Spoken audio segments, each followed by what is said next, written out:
बहुत दूर इंसानी दुनिया से परे, जहाँ बादल ज़मीन बन जाते हैं और तारे दीपक की तरह जलते हैं, वहाँ एक जादुई राज्य था, नूर आलम। यह कोई साधारण परीलोक नहीं था। यह सपनों, सच्चाई और बलिदान का घर था। यहाँ हर परी के पंख चमकते थे, लेकिन उनकी चमक केवल रोशनी से नहीं, बल्कि उनके दिल की सच्चाई से आती थी।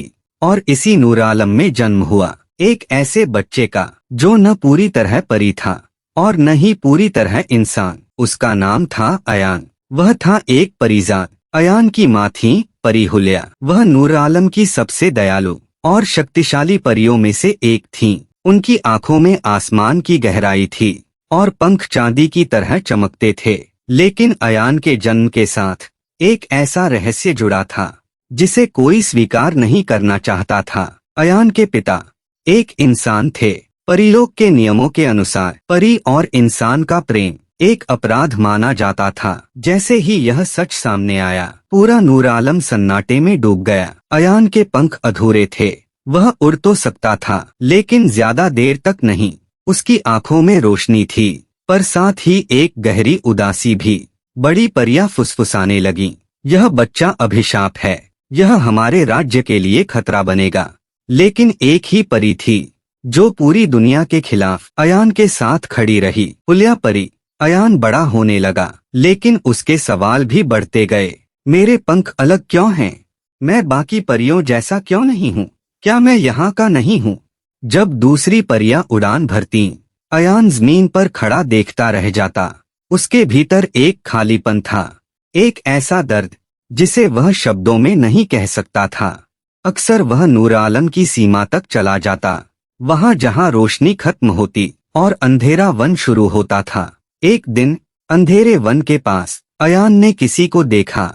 उसके पंख काले और नीले थे, जैसे रात का आसमान। आंखों में गहराई और आवाज में छुपा हुआ दर्द। उसका नाम था जिया। जिया एक निर्वासित परी थी। उसे नूर आलम से निकाल दिया गया था क्योंकि उसने अंधेरे जादू को समझने की कोशिश की थी। जिया बोली, अंधेरा हमेशा बुरा नहीं होता, कभी कभी वह सच दिखाता है। अयान को पहली बार महसूस हुआ वह अकेला नहीं है।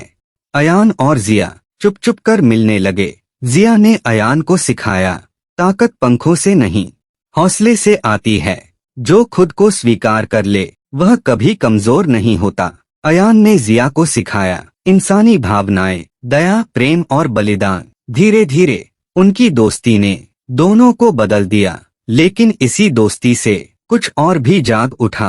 अंधेरे वन का शासक था ज़ारोक, एक श्रापित प्राचीन जादूगर जो कभी रोशनी का रक्षक था। ज़ारोक को पता चल गया कि एक परिजात जीवित है जो रोशनी और अंधेरे दोनों का अंश रखता है। ज़ारोक जानता था यह बच्चा या तो नूर आलम को बचाएगा या उसे पूरी तरह नष्ट कर देगा। एक रात जब चांद लाल हो गया, अंधेरे वन से साए उठ खड़े हुए। पूरा नूर आलम कांप उठा। परियों की रोशनी कमजोर पड़ने लगी। चीखें, डर और अफरातफरी फैल गई। हुलिया परी गंभीर रूप से घायल हो गईं। उन्होंने अयान का हाथ पकड़कर कहा, बेटा, तू दो दुनिया का है, अब फैसला तुझे करना है। जिया अयान के पास आई और उसकी आंखों में देखकर बोली, अपनी कमी को अपनी ताकत बना। अयान के भीतर कुछ बदल गया।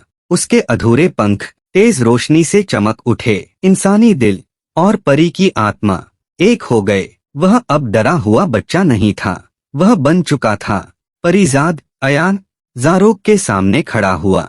यह तलवारों की लड़ाई नहीं थी, यह आत्मा और इरादे की लड़ाई थी। अयान ने कहा, तुम कभी रोशनी थे, अंधेरा तुम्हारा सच नहीं है। ज़ारोक चीख पड़ा।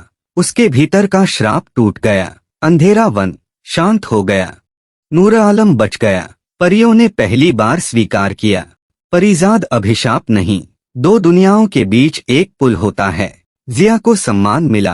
हुलिया परी की आंखों में गर्व था और अयान, वह बना रोशनी और अंधेरे का रक्षक। कहानी का अंत नहीं। आज भी कहा जाता है, जब किसी इंसान के भीतर अचानक हिम्मत जागती है या अंधेरे में रोशनी दिखाई देती है, तो शायद अयान परिजात अब भी कहीं मौजूद है।